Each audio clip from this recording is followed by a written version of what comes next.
Telugu cinema ఇండస్ట్రీలో ఇప్పటి వరకు చాలామంది దర్శకులు వాళ్ళని వాళ్ళు స్టార్లుగా ఎలివేట్ చేసుకోవాలనే ప్రయత్నం అయితే చేస్తున్నారు. ఇక తెలుగు సినిమా ఇండస్ట్రీలోకి దర్శకుడిగా పరిచయమైన బోయపాటి సీను ఆ సినిమాతో భారీ విజయాన్ని అందుకున్నారు. ఇక ఆ సినిమా ఇచ్చిన ఉత్సాహంతో వరుసగా మాస్ సినిమాలు చేస్తూ వస్తున్నాడు.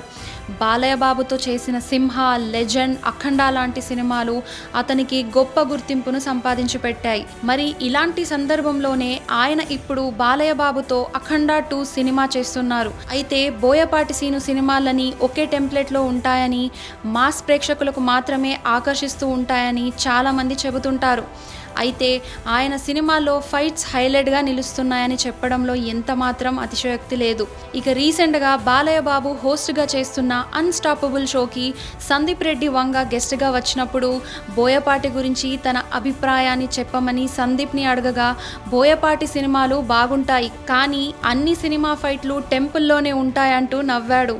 మొత్తానికైతే బోయపాటిని కొంతవరకు కామెడీ చేసిన ఆయన అభిమానులు కొన్ని అభిప్రాయాలను వ్యక్తం చేస్తున్నారు. కానీ ఓవరాల్గా చూసుకుంటే సందీప్ రెడ్డి వంగ చెప్పిన దాంట్లో తప్పేముంది, బోయపాటి సినిమాలన్నీ ఫైట్లు టెంపుల్లోనేగా ఉంటాయి కదా అని మరి కొంతమంది సోషల్ మీడియాలో కామెంట్లు అయితే చేస్తున్నారు. మరి ఏదేమైనా కూడా బోయపాటి లాంటి దర్శకుడు మాస్ ఇమేజ్ను సంపాదించుకోవడంలో చాలా వరకు సక్సెస్ని సాధించాడు.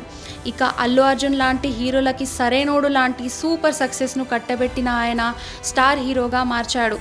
ఇక ఇప్పుడు బాలయ్య బాబుతో చేస్తున్న అఖండ 2 సినిమాతో మరోసారి తన స్టామినా ఏంటో చూపించిన యావత్ ఇండియన్ సినిమా ప్రేక్షకులకు మెప్పించాలనే ప్రయత్నం చేస్తున్నాడు.